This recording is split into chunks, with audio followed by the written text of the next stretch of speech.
Assalamualaikum warahmatullahi wabarakatuh. Selamat pagi Ibu Sulfi. Siapa yang terakhir Perkenalkan komitmen? kami dari Sambi.co yang akan melanjutkan pada tahap implementasi ini akan menjelaskan gitu ya. Apa saja progres yang telah kami lakukan di grup Sambi.co ini. Oke, next. Kita sekarang sudah di tahap implementasi. Mungkin sedikit penjelasan gitu ya. Sebagai pembuka akan dijelaskan oleh teman saya yaitu Bintang dan Warta. Next. Institusinya, Mbak. Oke, pertama terkait pengembangan sistem. Di sini kita membahas dulu tentang arsitektur sistemnya. Di sini ada beberapa fitur utama dan teknologi digunakan. Pertama dari arsitekturnya. Untuk arsitektur yang diterapkan, kita menggunakan pendekatan client server modern. Dari alur data dimulai dari interaksi pengguna di front end, yang kemudian berkomunikasi dengan backend melalui REST API untuk mengolah data di database. Selanjutnya membahas soal fitur utama. Apa aja fitur utama yang ada di aplikasi kami? Pertama ada modul pendaftaran dan autentikasi, yaitu sistem registrasi dengan pemisahan peran atau role based, yaitu antara mahasiswa dan klien.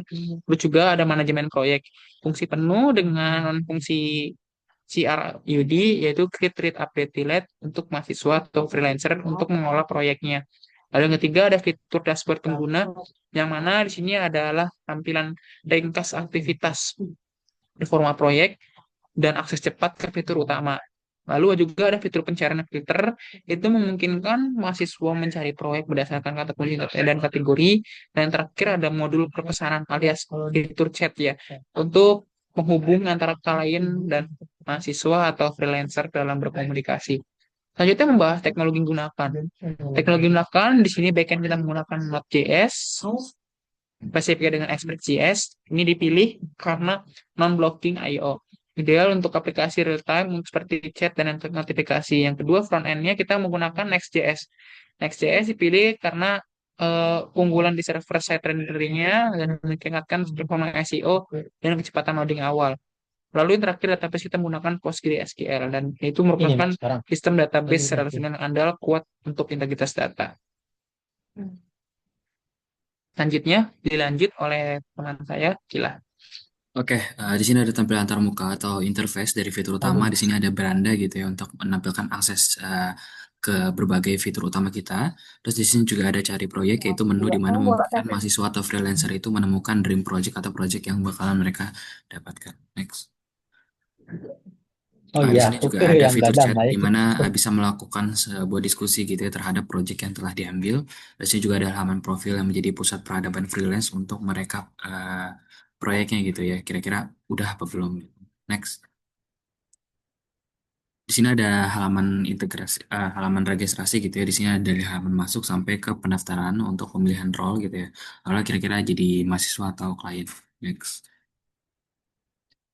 Oke, di sini ada ini ya, lanjutan kalau misalkan kalian mendaftar sebagai mahasiswa harus melakukan verifikasi akun atau menggunakan akun kampus. Next. Oke, akan dilanjut oleh teman saya, yaitu Rizky Farureja. Oke, izin masuk. Sekarang mengenai pengembangan sistem yang dimana rencana pengujiannya. Nah, pengujian itu sendiri dilakukan secara komprehensif dengan metode UAT. Nah, UAT ini tahap pengujian dalam pengembangan perangkat lunak untuk memastikan sistem berfungsi sesuai dengan kebutuhan end user atau pengguna akhir dan juga siap diluncurkan untuk publik gitu. Nah, di UAT ini ada 4 area testing. Yang pertama pengujian fungsionalitas, lalu keamanan, performa, dan yang terakhir pengujian kompatibilitas. Nah, metode pengujiannya sendiri melibatkan 5 reviewer yang dimana mewakili calon pengguna untuk mendapatkan feedback langsung mengenai fungsionalitas dan kemudahan pengguna sistem dari perspektif pengguna akhir atau end user seperti itu. Next akan dilanjutkan oleh teman saya.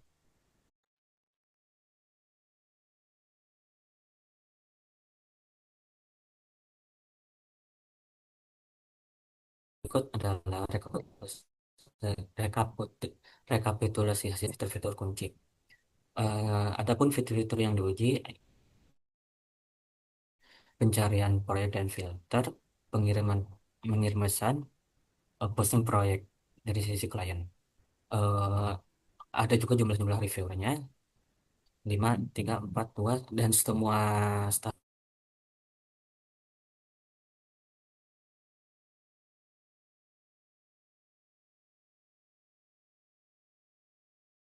untuk pencarian proyek dan filter, reviewer atau peran mahasiswa berhasil menemukan proyek yang relevan. Adapun fitur pengirim pesan reviewer atau peran freelancer berhasil mengikuti proyek baru dengan lancar. Adapun catatan-catatannya seperti perlu catatan dan pesan perbaikan, perlu validasi kotaan paspor di sisi front end, saran tambahan fitur urutan berdasarkan tanggal atau budget, saran itu tambahkan indikator pesan sudah dibaca, read receipt, dan alur sudah sangat jelas dan mudah diikuti. Next.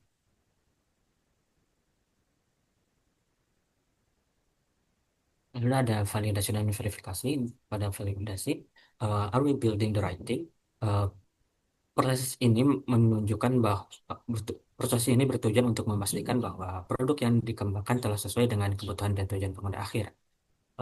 Validasi dilakukan dengan mencocokkan fungsionalitas sistem terhadap user requirements yang didefinisikan di awal. Lalu ada verifikasi arus. Proses ini eh, bertujuan untuk memastikan bahwa produk yang dikembangkan telah berjalan sesuai dengan spesifikasi dan rencana teknis. Verifikasi bonus, verifikasi fokus pada pengecekan internal sistem, arsitektur, dan alur kerja. Lalu ada ringkasan laporan memastikan sistem menjawab fundamental pengguna. Di sini ada ringkasan laporan validasi dan ringkasan laporan verifikasi. Misal di ringkasan laporan validasi kebutuhan pengguna, mahasiswa dapat mencari proyek di sampingan dengan mudah, klien dapat mempublikasikan dan mengelola lowongan proyek, pengguna, mahasiswa dan klien dapat berkomunikasi secara langsung, lalu ada pengguna dapat merekam jejak dan performa proyek dan statusnya itu berhasil atau lulus semua. Lalu ada fungsi teknis pada ringkasan laporan verifikasi, operasi CROD pada modul proyek berjalan tanpa error, sistem autentikasi dan otorisasi berbasis peran berfungsi dengan benar, pengiriman notifikasi dan pesan berjalan secara real time, dan data berhasil disimpan dan diambil dari database PostgreSQL sesuai skema. Statusnya semuanya berhasil dan lulus. Oke, next selanjutnya dilanjutkan oleh rekan saya untuk Oke, di sini pertama ada tampilan halaman masuknya atau login screen. Di login screen ini, eh, di sini kita bisa buat akun ya. Pertama, di sini kita bisa pilih dari dua pilihan ini, ada pilihan mahasiswa ataupun pilihan klien. Di sini kita pilih sebagai mahasiswa, kita klik selanjutnya, lalu kita buat akunnya, dan ini adalah landing page dari aplikasi Sambi.co. Nah, di sini seperti yang tadi sempat dikatakan, ada 4 fitur utama, yaitu fitur beranda, alias kita bisa melihat secara cepat berbagai fitur-fitur yang ada di fitur selanjutnya, seperti proyek-proyek yang ada, terus pesan-pesan yang masuk, dan juga bisa lihat profilnya. Nah, di sini kita bisa ada fitur lagi, cari proyek, terus kedua ada fitur pesan, dan ada fitur profil. Nah, di fitur profil ini berisi ringkasan dari profil kita. Lalu yang kedua, fitur pesan. Pesan di sini kita bisa saling pesan, saling chat dengan klien kita di sini. Misalkan di sini saya pilih ini. Nah, kita di sini bisa chattingan dengan pihak klien kita. Terus ketika kita mau ngambil proyek, kita bisa klik cari proyek dan kita bisa pilih proyek mana yang mau kita gunakan atau mau kita bid, yang kita mau bidding ya. Di sini saya pilih yang paling pertama. Nah, jadi kalau kita ingin bid, kita tinggal klik bid aja. Nah, itu adalah prototipe singkat dari aplikasi kami. Mungkin saya kembalikan ke moderator, ke Rizky Faru Reza. Baik, saya kembalikan lagi ke Rizky Padilla. Oke, itulah presentasi dari kelompok kami. Sekian, terima kasih. Wassalamualaikum warahmatullahi wabarakatuh.